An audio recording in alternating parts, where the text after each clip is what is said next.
आप जरा इस ऑफिस को देखिए, यहाँ पर हर रोज करोड़ों रुपए इधर से उधर किए जाते हैं। मतलब हर आदमी हमें पैसों के साथ ऐसे चलता हुआ दिखाई देगा जैसे कि उसके लिए वो महज बस कागज के टुकड़े हों। लेकिन ये लोग इन पैसों का करते क्या हैं? और सबसे बड़ी बात, इतने सारे पैसे यहाँ आते कैसे हैं? पूरी कहानी जानने के लिए देखते रहिए आज की हमारी मूवी, जिसका नाम है मैड मनी। इस मूवी की शुरुआत में हम दो पुलिस वालों को देखते हैं। ये पुलिस वाले कुछ लोगों पर जासूसी कर रहे थे और जब उनके घर के अंदर जबरदस्ती रेड मारते हैं तो वो कुछ लोगों को पैसे जलाते और उन्हें टॉयलेट में फ्लश करते हुए रंगे हाथों पकड़ लेते हैं। भला ये लोग उस चीज को क्यों डिस्ट्रॉय कर रहे थे जिसे कमाने के लिए लोग दिन भर मेहनत मजदूरी करते हैं। पुलिस उन लोगों को अरेस्ट कर लेती है और उन्हें पूछताछ के लिए इंटेरोगेशन रूम में लाया जाता है। ये सब कुछ शुरू हुआ था आज से ठीक 3 साल पहले। हम यहाँ पर ब्रिजेट नाम की एक लेडी और उसके हस्बैंड डॉन को देखते हैं। एक समय होता था जब इन लोगों के पास बहुत पैसा था, लेकिन आज इनकी हालत इतनी खराब हो गई है कि इन्हें अपने ही घर में मुंह छुपाकर रहना पड़ता है। डॉन की नौकरी जाने के बाद वो पिछले 1 साल से बेरोजगार है। ब्रिजेट को भी कोई काम नहीं आता जिसे कर कर वो अपने घर चलाने भर के भी पैसे कमा सके। उन दोनों के ऊपर कुल मिलाकर इतना कर्ज है जिसे वो इस जन्म में तो शायद बिल्कुल भी नहीं चुका पाएंगे। हम देखते हैं कि ब्रिजेट की हाउसमेट उसे बताती है कि इस महीने उसका तीसरा चेक बाउंस हुआ है, उसे उसके काम के पैसे चाहिए। लेकिन ब्रिजेट उसे कहती है कि उसके पास पैसे नहीं है और अगर वो चाहे तो उसके बदले में अगले 3 महीने तक वो उसके घर की सफाई कर सकती है। ये सुनकर उस हाउसमेट को भी उस पर रहम आ जाता है। वो उसे एक आदमी का नंबर देती है जो शायद उसे कोई नौकरी दिलवा सके। इसके बाद हम देखते हैं कि ब्रिजेट को अब एक जॉब मिल गई थी। आज उसका ये पहला दिन था और उसे फेडरल बैंक में साफ सफाई का काम दिया गया था। एक औरत उसे उस बैंक के रूल्स एंड रेगुलेशन बता रही थी, लेकिन जब उसे सिक्योरिटी रूम में लेकर जाती है तो वहाँ पर लगे मॉनिटर्स को देखकर ब्रिजेट को अपनी आंखों पर यकीन नहीं होता। वो देखती है कि उस बैंक में लोग बहुत सारा कैश हैंडल कर रहे थे। इतना सारा कैश उसने कभी नहीं देखा था। वो जगह एकदम किसी कसिनो की तरह थी। वहाँ हद से ज्यादा पैसा था। बस फर्क इतना था कि वहाँ काम करने वाला कोई भी आदमी वहाँ से कुछ गायब करने के बारे में सोचता तक नहीं था। ब्रिजेट को पता चलता है कि वो लोग उन पैसों को काट कर उन्हें रिसाइकल करते हैं और पैसों के साथ ऐसा कुछ भी होता है ये उसने पहली बार देखा था। हम देखते हैं कि एक दिन ब्रिजेट के किचन का टैप टूट गया था। वो जब दूसरा टैप लेने के लिए सुपरमार्केट जाती है तो उसे वहाँ पर एक लॉक दिखाई देता है। ये ताला उस ताले से बिल्कुल मैच खाता था जैसा कि वो बैंक वाले इस्तेमाल करते थे। ब्रिजेट एक अच्छे खासे शरीफ घराने से थी, लेकिन पता नहीं कि उसे ऐसा लगा कि वो उस जगह से अपने लिए कुछ पैसे चोरी कर सकती है। हम देखते हैं कि वो उस जगह का पूरा लेआउट बनाती है ताकि वो उस बैंक की कोई कमजोर कड़ी ढूंढ सके। पर बहुत कोशिश करने के बाद उसे समझ आता है कि इस चोरी को अंजाम दे पाना नामुमकिन है, क्योंकि वहाँ की सिक्योरिटी बहुत स्ट्रिक्ट थी। वहाँ आते वक्त चेकिंग, जाते वक्त चेकिंग, यहाँ तक कि वो कभी कभी सरप्राइज चेकिंग भी कर लेते थे। उस बैंक में यूएसए के 10 राज्यों से पैसा लाया जाता था और नोटों को रिसाइकल करने का प्रोसेस सिर्फ 3 स्टेप्स में किया जाता था। ये पूरा प्रोसेस बस एक ताले के ऊपर निर्भर था। उस ताले की 3 चाबियां थी। पहली चाबी उस आदमी के पास थी जो उन पैसों को एक बड़े से कंटेनर में भरता था। दूसरी चाबी उस औरत के पास थी जो उस कंटेनर को खोलकर उन पैसों को कटर में डालती थी। और तीसरी चाबी एक बैकअप के तौर पर वहाँ के एक बहुत ही भरोसेमंद एम्प्लॉय को दी गई थी जो उस बैंक में पिछले 30 सालों से काम कर रहा था। एक दिन ब्रिजेट देखती है कि हर जगह पर कैमरे लगे हुए थे, लेकिन एक जगह ऐसी थी जहाँ पर कैमरा था तो लेकिन वो उस पूरी जगह को ठीक से कैप्चर नहीं कर पा रहा था। ब्रिजेट ने फाइनली प्लान बना लिया था, लेकिन उसे इस बात का भी एहसास हो गया था कि वो वहाँ पर बस साफ सफाई का काम करती है। वो उस जगह पर नहीं जा सकती जहाँ से उसे पैसों को गायब करना है। इसके बाद ब्रिजेट वहाँ पर कुछ लोगों को टेस्ट करने लगती है जिसके साथ मिलकर वो वहाँ पर उस चोरी को अंजाम दे सके। वो जानबूझकर जमीन पर कुछ नोट गिराती और लोगों से पूछती कि क्या ये नोट उनका है, लेकिन हर बार उसे सामने से ईमानदारी से भरे हुए जवाब ही मिलते थे। एक पल के लिए उसे लगा कि वहाँ पर सभी ईमानदार हैं, इसलिए कोशिश करने का कोई फायदा नहीं। बट फिर उसे एहसास होता है कि उसका पति पैसों के लिए घर की नीलामी कर रहा है और अगर उसने चोरी को अंजाम नहीं दिया तो वो लोग सड़क पर आ जाएंगे। एक दिन ब्रिजेट हिम्मत करके उस औरत के पास जाती है जो उन पैसों को कटर में डालने का काम करती थी। उसका नाम नीना था। ब्रिजेट उसे साफ साफ बताती है कि उसके पास उन पैसों को चुराने का फुल प्रूफ प्लान है और उसे इस काम में उसकी मदद चाहिए। नीना उस पर हंसने लगती है और उसे बताती है कि पिछले 100 सालों में यहाँ कोई चोरी नहीं हुई, तो तुम चोरी करना तो छोड़ो, उसके बारे में सोचना भी मत। ब्रिजेट उसे मनाने की बहुत कोशिश करती है, लेकिन नीना के 2 बच्चे थे और इस तरह का गैर कानूनी काम करके उसे उनका भविष्य खराब नहीं करना था। ब्रिजेट उसे वो ताला दिखाती है जिसे खोलकर नीना हर दिन उस कंटेनर से पैसे निकालती थी। नीना देखती है कि वो बिल्कुल हूबहू उसी ताले की तरह था। वो उससे पूछती है कि उसे ये ताला कहाँ पर मिला और ब्रिजेट उसे बताती है कि ये उस ताले की डुप्लीकेट कॉपी है। नीना उसे वहाँ से जाने के लिए कहती है और इस तरह ब्रिजेट ने अपनी पहली और आखिरी उम्मीद खो दी थी।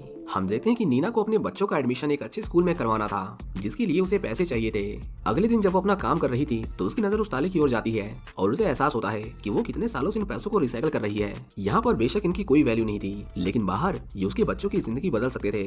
नीना उसकी इस चोरी में उसकी मदद करने को तैयार थी, पर वो ब्रिजेट से कहती है कि अगर कोई गड़बड़ हुई तो वो उसे मार देगी।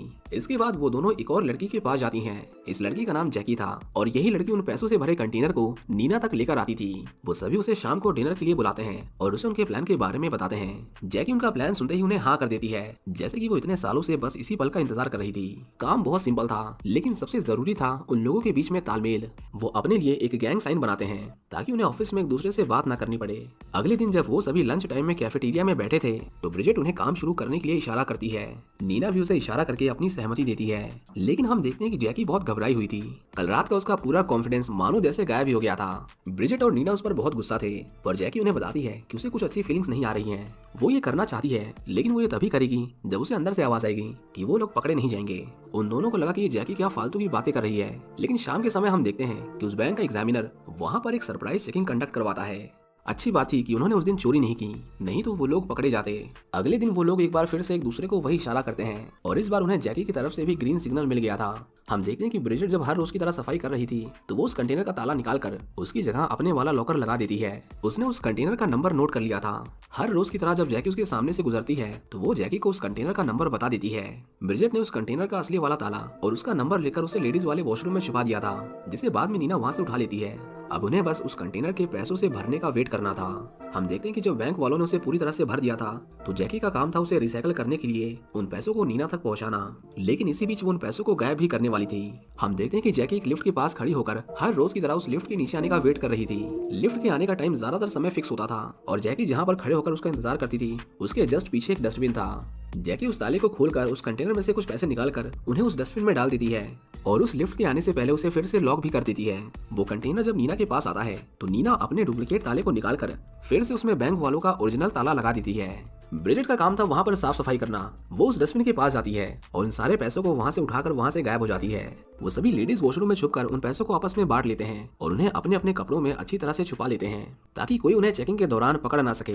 जब उनके ऑफिस की छुट्टी हो रही थी तो नीना जानबूझकर वहाँ के सिक्योरिटी गार्ड से मीठी मीठी बातें करने लगती है और उसकी बातों से वहाँ का माहौल बहुत कैजुअल हो गया था। वो सभी वहाँ से निकलने ही वाले थे कि तभी उस बैंक का एग्जामिनर ग्लोवर चिल्लाते हुए उन लोगों के पास आता है। जैकी देखती है कि उसके कपड़ों से कुछ नोट बाहर निकल रहे थे। उन्हें लगा कि अब तो वो पकड़े गए, लेकिन हम देखते हैं कि वो तो ब्रिजेट को उसका आईडी कार्ड लौटाने आया था जो चेकिंग के समय गलती से फ्लोर पर गिर गया था।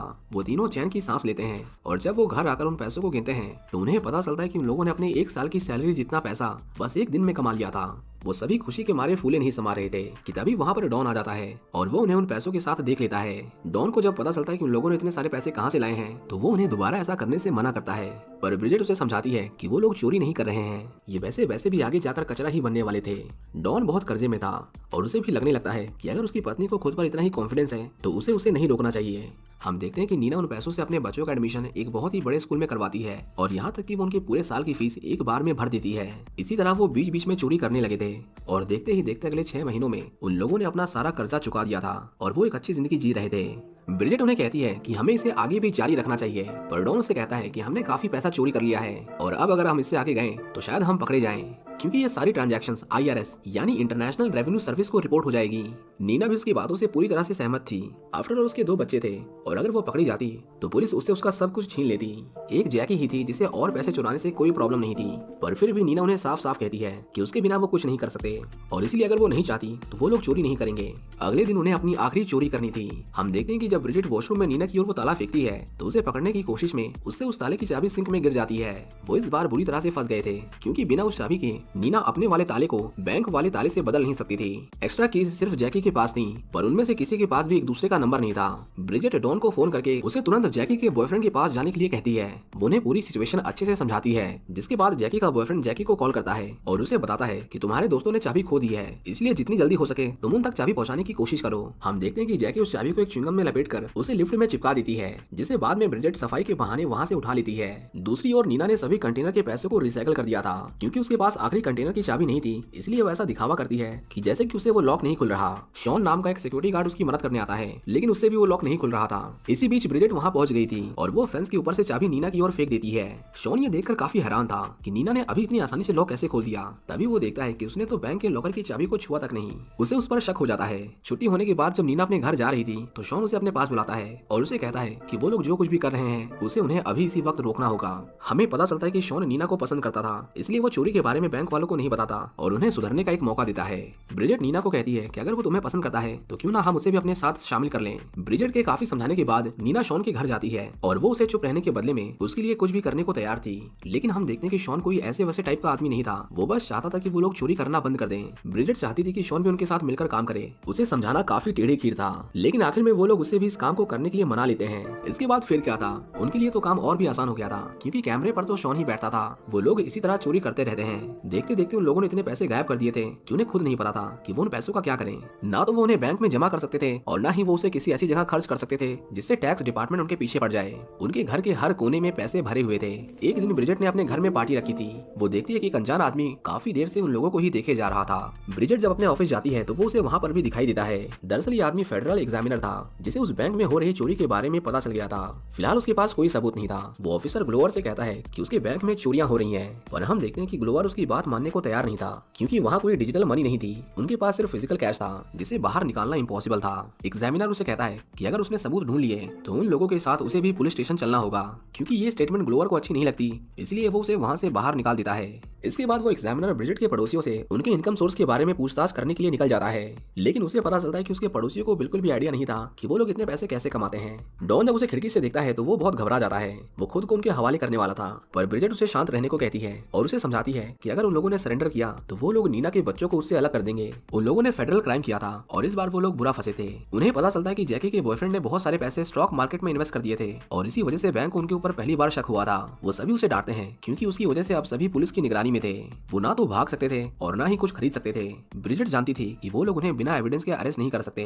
हम देखते हैं कि वो सभी उस रात अपने रखे पैसों को बाहर निकालकर उन्हें डिस्ट्रॉय करने लगते हैं। जैकी ने अपनी पूरी वैन में आग लगा दी थी, लेकिन नीना और डॉन उन पैसों को जलाते हुए पकड़े जाते हैं। उन सभी से पुलिस पूछताछ करती है, पर कोई भी बिना लॉयर के कुछ भी बताने को तैयार नहीं था। दूसरी तरफ हम देखते हैं कि जो ब्रिजेट थी वो उन लोगों से छुपते छुपाते एक होटल में जाकर बैठ जाती है। वो एग्जामिनर उनका पीछा कर रहा था। वो दोनों एक दूसरे के सामने बैठते हैं और एग्जामिनर उसे एक ऑफर देता है। वो चाहता था कि वो सभी अपने क्राइम कबूल कर लें और वो उन्हें कम से कम सजा दिलवाने की कोशिश करेगा। ब्रिजेट उसे कहती है कि अगर उसे लगता है कि हमने सच में ऐसा कुछ किया है तो वो उसे प्रूफ करके दिखाए। दूसरी ओर हम देखते हैं कि पुलिस उन लोगों को इंटेरोगेट कर रही थी। वो चाहते थे कि वो सभी डील कर लें और वो उनमें से किसी एक को जाने देंगे। हम देखते हैं कि सभी लोग मीना और उसके बच्चों के बदले अपने अपने जुर्म कबूलने को तैयार थे। नीना को जब पता चलता है कि उन लोगों ने सच बताने के बदले उसे छोड़ने की डिमांड की है तो नीना उन सभी के लिए बहुत परेशान हो जाती है। पुलिस उन्हें लेकर जा ही रही थी कि इसी बीच वहाँ पर ब्रिजेट और उसका लॉयर आता है। हालांकि उन लोगों ने पुलिस को सच बता दिया था, लेकिन फिर भी उनका वकील फेडरल पुलिस से कहता है कि वो लोग उन्हें अरेस्ट नहीं कर सकते क्योंकि जो पैसे उन्होंने चुराए थे वो कैश थे। उनकी कोई बिलिंग नहीं थी और ना ही उन्होंने इतने पैसे खर्च किए थे जिसकी उन्हें पुलिस को जवाबदेही देनी पड़े। ब्रिजेट ने सब कुछ पहले से प्लान करके रखा था। उन्होंने अपने 90% खर्चों को जस्टिफाई कर दिया था और जो वो जस्टिफाई नहीं कर पाए थे उन्होंने उसे जलाने की कोशिश की। हालांकि वो लोग पकड़े गए थे, पर वो इस बात को कैसे प्रूफ करते क्योंकि कोर्ट तो पुलिस वालों की गवाही नहीं मानता। आखिर में फेडरल ऑफिसर ग्लोवर से स्टेटमेंट लेते हैं। ग्लोवर अपनी इज्जत रखने के लिए उन्हें कहता है कि उसके बैंक से कोई पैसे चोरी नहीं कर सकता। हालांकि वो भी इस बात को समझ गया था कि उन लोगों ने चोरी की है, लेकिन अगर वो इस केस को आगे बढ़ाता तो सवाल उसके ऊपर भी उठाए जाते। इसके बाद केस को वहीं पर रफा दफा कर दिया जाता है और वो लोग अपने टैक्सेस को भरकर जेल जाने से बच गए थे। वो सभी एक दूसरे को गुड बाय कहते हैं और अपने अपने रास्ते निकल जाते हैं। इसके 8 महीने बाद वो सभी दोबारा मिलते हैं क्योंकि ब्रिजेट ने ही दोबारा मिलने का प्लान बनाया था। पुलिस को उन्हें पकड़े हुए 8 महीने हो चुके थे, इसलिए अब उन लोगों ने भी उनका पीछा छोड़ दिया था। वो सभी अपनी अपनी नॉर्मल लाइफ जी रहे थे। नीना और शॉन ने शादी कर ली थी और जैकी भी अपनी जॉब कर रही थी। हम देखते हैं कि जिस क्लब में बैठकर वो सभी चोरी का प्लान बनाते थे उसी क्लब के बेसमेंट में ब्रिजेट ने बाकी के पैसे छुपा दिए थे। नीना और जैकी को अपनी आंखों पर यकीन नहीं होता कि ब्रिजेट ने ये सब अकेले कर लिया था। ये सारे पैसे ब्रिजेट के हिस्से के थे, लेकिन वो सभी उन पैसों को आपस में बांट लेते हैं। उन सभी की जिंदगी फिर से ट्रैक पर आ गई थी और इसी के साथ ये मूवी यहीं पर खत्म हो जाती है। उम्मीद करता हूँ कि आपको ये कहानी पसंद आई होगी। Thank you for watching.